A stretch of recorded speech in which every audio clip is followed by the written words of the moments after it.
नमस्कार दोस्तों, स्वागत है आपका। आज मैं आपसे एक ऐसी बात करने जा रहा हूं जिससे शायद आप भी रोज रोज जूझते होंगे। सोचिए, आपने कभी महसूस किया है कि हम हर वक्त बेचैनी में जीते हैं। छोटी सी बात पर गुस्सा आ जाता है, किसी की कही हुई लाइन बार बार दिमाग में घूमती रहती है, अतीत की पुरानी बातें दिल को चुभती हैं और भविष्य की चिंता हमें चैन से सोने नहीं देती। ऐसा लगता है कि मन कभी रुकता ही नहीं, हम चाहकर भी शांति नहीं पा पाते। लेकिन क्या सचमुच मन को शांत करना नामुमकिन है, या फिर क्या इसका कोई रास्ता है? एक इंसान और बुद्ध की मुलाकात। बहुत समय पहले की बात है। एक इंसान बिल्कुल हमारी तरह थका हारा और परेशान बुद्ध के पास पहुंचा। उसका चेहरा बुझा हुआ था, आंखें लाल थीं, मानो कई रातों से उसने चैन की नींद न ली हो।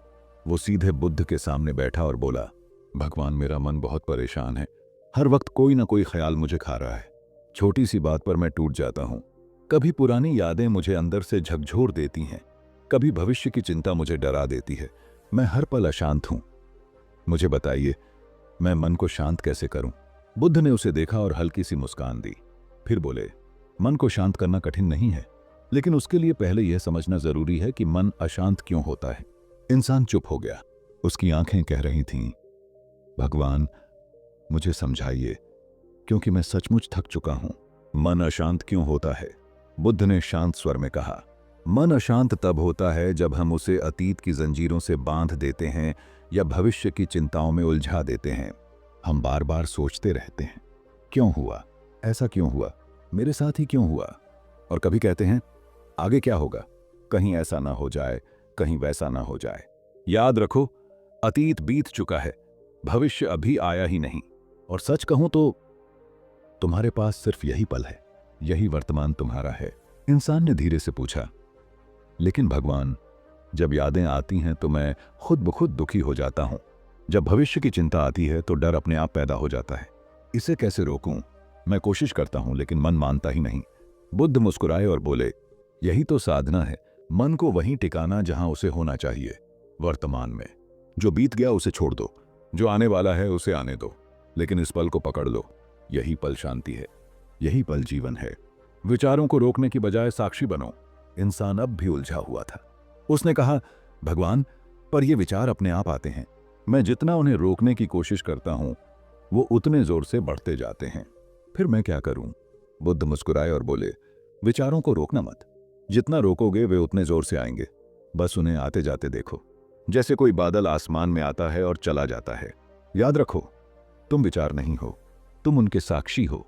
जैसे आसमान पर बादल आते हैं और जाते हैं, लेकिन आसमान वैसा ही रहता है, वैसे ही तुम अपने विचारों से अलग हो। उन्हें आते जाते देखना सीखो और तुम्हारा मन अपने आप शांत हो जाएगा। ये बातें सुनकर उस इंसान की आंखें नम हो गईं। उसे लगा जैसे किसी ने उसके दिल से बहुत बड़ा बोझ उतार दिया हो। वो हल्के स्वर में बोला, भगवान, क्या सचमुच इतनी सी बात से मन शांत हो सकता है? बुद्ध मुस्कुराए और बोले, बिल्कुल, लेकिन इसके लिए अभ्यास करना होगा। हर दिन, हर पल मन को साधने का अभ्यास। मन की बेचैनी, रोजमर्रा की जिंदगी। दोस्तों, हम सबके साथ एक कॉमन प्रॉब्लम है, मन की बेचैनी। रात को बिस्तर पर लेटने के बाद भी मन शांत नहीं रहता। शरीर थक कर सोना चाहता है, लेकिन दिमाग भागता रहता है। आज ये क्यों हुआ, कल ये कैसे होगा, अगर ऐसा ना हुआ तो क्या होगा। यानी शरीर आराम चाहता है और मन सवाल पूछता रहता है। और यही सबसे बड़ा कारण है, नींद का टूटना, सिर का भारी होना और दिल का परेशान होना। बुद्ध का मार्ग, मन को साधना। अब सोचिए, बुद्ध ने यह सब बहुत पहले ही क्यों कहा? क्यों उन्होंने बार बार मन को साधने की बात की? क्योंकि वो जानते थे, अगर मन नहीं रुकेगा तो जीवन कभी शांत नहीं होगा। आपके साथ भी ऐसा होता होगा। मान लीजिए किसी ने ऑफिस में आपको कुछ गलत बोल दिया। आप घर आते हैं, पर वो बातें बार बार दिमाग में घूमती रहती हैं।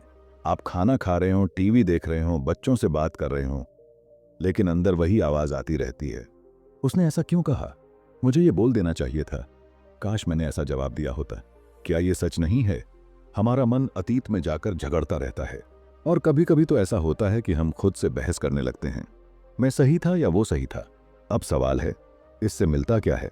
सच बताइए। कुछ भी नहीं, सिवाय बेचैनी और तनाव के। मन से दोस्ती करना, साधना का असली मतलब। बुद्ध ने कहा था, मन को वश में करना सबसे कठिन लेकिन सबसे आवश्यक साधना है। इसका मतलब यह नहीं कि आपको जंगल जाना है या घंटों मेडिटेशन करना है। इसका मतलब है कि आपको अपने मन से दोस्ती करनी है। मन को दुश्मन मत बनाइए, वो भागेगा, उसे भागने दीजिए।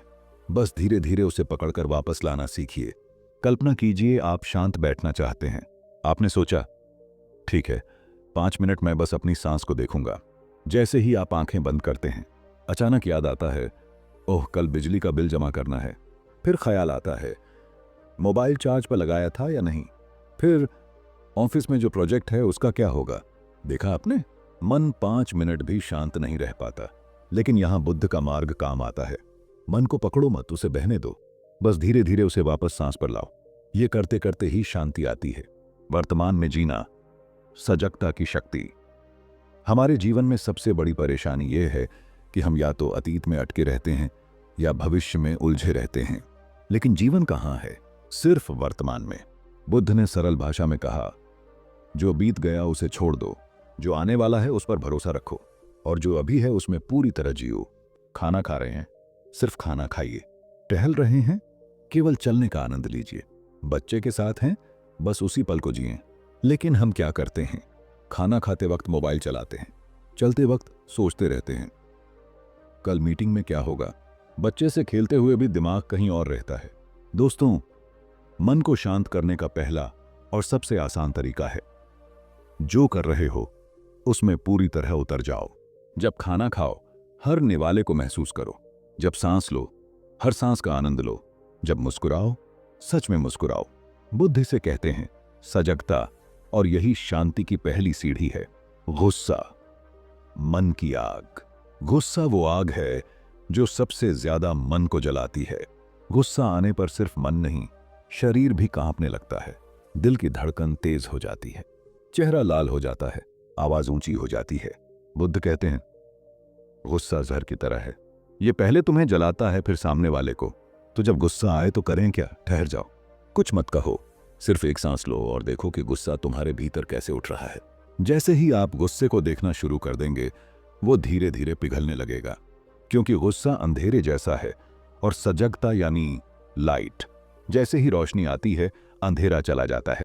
रियल लाइफ उदाहरण, अगर ऑफिस से घर लौट रहे हैं, सड़क पर भीड़ है, ट्रैफिक जाम है, सामने की कार बहुत धीमी चल रही है। पुराने तरीके से तो गुस्सा, नाराजगी और बेचैनी। लेकिन बुद्ध कहते हैं, सिर झुका लो, गहरी सांस लो और इस पल को स्वीकार करो। शायद सामने वाला भी परेशान है, शायद उसे भी जल्दी पहुंचने की चिंता है। जब आप दूसरों के प्रति करुणा रखते हैं तो नफरत, ईर्ष्या और गुस्सा धीरे धीरे कम हो जाते हैं। मन की लड़ाई, गुस्सा और चिंता। गुस्सा और चिंता सबसे ज्यादा मन को परेशान करते हैं।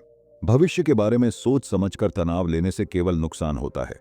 बुद्ध का मार्ग है, जाने दो, स्वीकार करो और वर्तमान में रहो। कल्पना कीजिए, आप ऑफिस में एक काम मिस कर देते हैं। मन सोचने लगता है, मैंने क्या किया, बॉस क्या कहेंगे। अगर बुद्ध के तरीके अपनाएं, गहरी सांस लें, सोचें बस अब यही हुआ, बीत गया, अगले कदम पर ध्यान दें, मन तुरंत हल्का हो जाएगा। यह तरीका हर दिन के छोटे छोटे तनावों पर काम करता है। शांति भीतर है। वो इंसान जिसने पहले सिर्फ बेचैनी और गुस्से में जीता था, अब धीरे धीरे समझने लगा, सारी चिंता, सारा तनाव वास्तव में मेरी अपनी सोच और आदतों का परिणाम है। असली बदलाव मेरे अंदर था और अब मैं इसे महसूस कर रहा हूं। बुद्ध मुस्कुराए। याद रखो, शांति बाहर से नहीं आती, ना पैसा, ना पद, ना कोई रिश्ता। शांति भीतर ही है। और जब मन शांत होता है तब हर चीज साफ और हल्की लगने लगती है। तब दुनिया तुम्हारे साथ नहीं, तुम दुनिया के साथ हो। रियल लाइफ अभ्यास, ये टिप्स एक, हर काम में पूरी तरह उतरें। खाना, चलना, खेलना। 2, गुस्सा आने पर तुरंत प्रतिक्रिया न दें, बस देखो और सांस लो। 3, भविष्य की चिंता छोड़ो, वर्तमान में जियो। 4, करुणा और समझ विकसित करो। नियमित अभ्यास से आपका मन एक शांत झील की तरह स्थिर हो जाएगा। दोस्तों, याद रखो, शांति बाहर नहीं है, केवल भीतर है। मन को साध लो तो दुनिया को साध लोगे, मन को जीत लो तो जीवन को जीत लोगे। अगर यह कहानी आपके दिल को छू गई हो तो चैनल को सब्सक्राइब करना मत भूलिए। अगले वीडियो में फिर मुलाकात होगी। तब तक याद रखिए, शांति बाहर नहीं, भीतर है।